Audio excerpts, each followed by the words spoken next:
good morning everybody, and welcome to the Chicagoland area. I know it looks nothing like Chicagoland. It looks like my beautiful backyard. That's because I can't live that close to the city because I'd go crazy. So if you don't know who I am, I'm Rita Hickman. I'm a body-mind expert and a shiatsu massage therapist, and my specialty is helping women really understand how they work so that they can use it to their advantage, so that they can avoid burnout, they can get rid of the IBS, they can, get their hips and knees and joint issues healed. So they really understand the mechanics of how our body-mind works. That's what I do. So we're able to get a lot of women on a really great path to the next level of their life, to take them from what they've always been doing. Hey, Fabiana. To take them from what they've always been doing for the last, 20, 30 years and help them get to that next level of really enjoying how their life looks. So, okay, so why, hey Martin, so why does change take so long? Well, let's start out with a metaphor. Let's say you are an Amazonian plant in the rainforest and your deepest desire is to go live in the Sonoran Desert in the US. Now, if we took you up from your, ecosystem where you're in, from your ecology where you're in, from the type of soil that you need, to the, symbiotic relationships, to the amount of sun you get and the water you get, and you tried to move to the desert, you would die pretty immediately. Hey, Lillian, great to see you. So, in order to make a change in our life, in order to go to the next level, to become an entrepreneur or to start your own coaching practice or your own, energy healing practice, or to just make it to retirement because you're going to end up reinventing yourself, or maybe now you're an empty nester, and your kids are gone and you have to figure out who you're going to be and what you're going to do. The key is to start now, because in order for us to make a change in your life, we tend to only go as far as we're able to go with our current situation.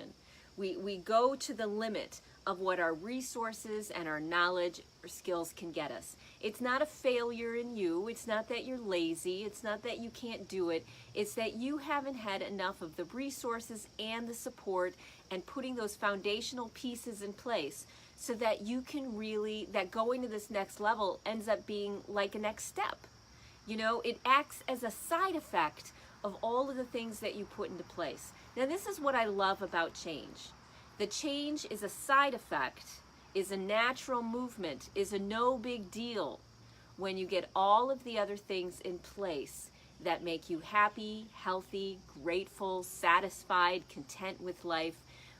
Adventures, when you know how to do self-love and self-care. When you've got those things in place, then making that change in that transition, either whether it's retirement, whether it's an empty nester, whether it's moving or getting a new job or getting a better job. It's about putting in place the thoughts, ideas, beliefs, and habits that create an oasis for you, that create, that make you able to live in that desert environment, and that desert environment habitable for you. So there needs to be things put in place outside of you and inside of you. Now, a lot of times we think if we just could conquer this one problem that's right in front of me, maybe it's my IBS, or maybe it's boundary setting, or whatever it may be. If I could just conquer this, then I would be able to I'd have enough energy and interest and intelligence to be the person that I want to be. These are the things holding me back. Usually we only see the thing that's right in front of us that's holding us back. The bigger picture is we need to create an ecology. We need to create a habitat for ourselves, so that taking that next step is just no big deal. So what does that look like? It means that we start interacting and engaging with people in a way that is healthier for us and for them. It means that we let go. Hey, Allison, we let the people who keep holding us back, who make us heavy, we're able to let them naturally go on. I once had a great piece of advice from a mentor of mine, and she says, you aren't, in relationships, you don't have to change. You're already doing your changing. You're already doing your work. You don't have to cut anybody out of your life. You don't have to go up to somebody and say, we're done, you're out of my life. What you can do is be true to you, respect yourself, and love yourself. And when that happens, then the people who don't want to be in your life, hey Vanessa, the people who don't want to be in your life naturally fall away. So you don't have to become this big, tough, I'm getting rid of everything and change is going to happen and all of you are going. It's about when you become comfortable, hey Shar, when you become comfortable with you, when you create a life or recognize that the life that you have is beautiful, that the life that you have has meaning and purpose, and every piece in there has both benefits and drawbacks.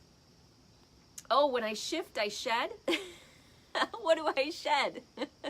That's so interesting. Oh, yes, that's right. Now I understand what you're saying, Vanessa. Yes, when you shift, shedding happens naturally. When we evolve as people, when we get the nourishment we need and the love and the support and the sunlight, and we gather friends who can care about us, and we gather situations which nourish us, and we do things which make us feel wonderful, whether it's flowers or you know, sitting outside. When we do those things, the things that don't resonate with that, they fall away.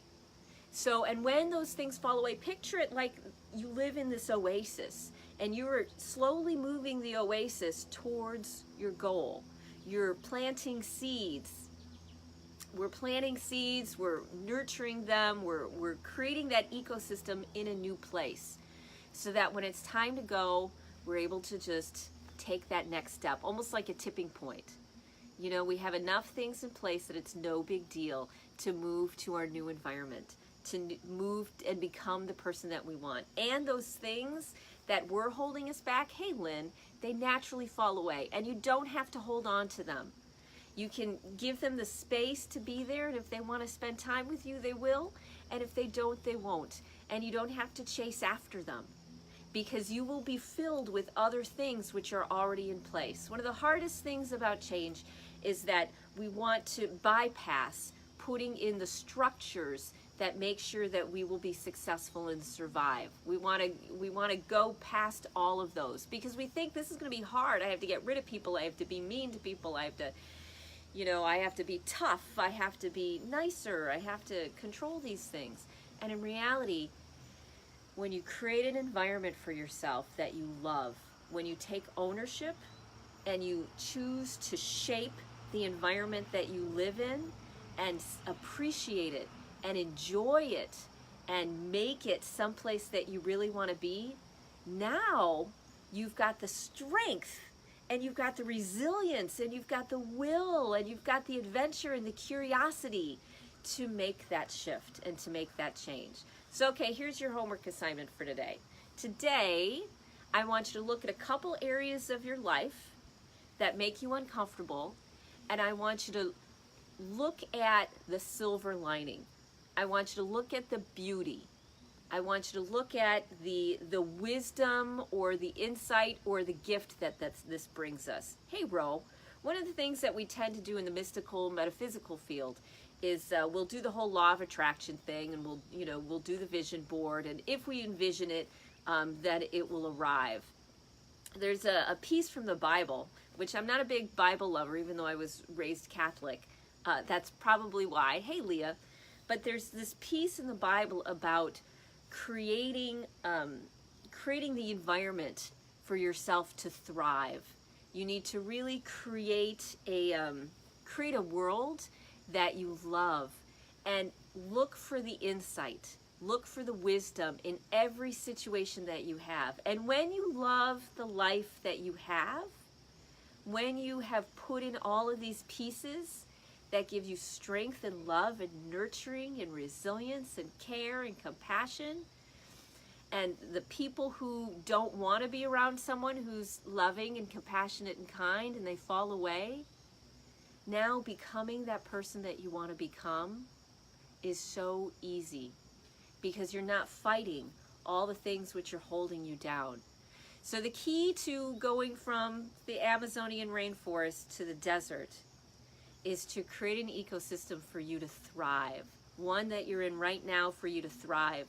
So that when you need to make that trip over the ocean, when you need to do that journey, you've got all the resources that you need.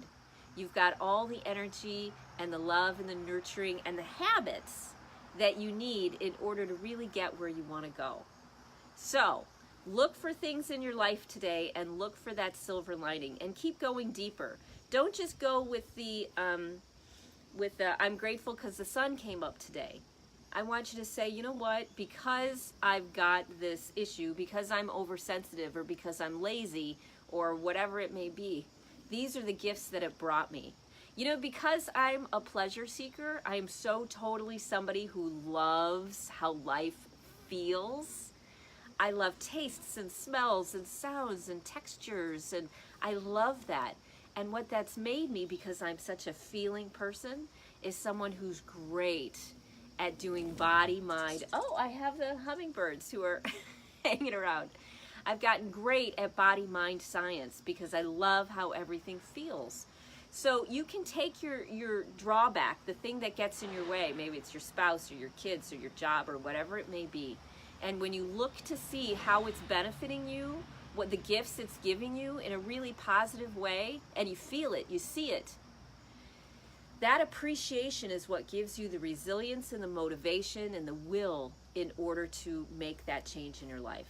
But that's why it takes so long, because you have to put the pieces in place so that when you are ready, it's a no-brainer to take that step.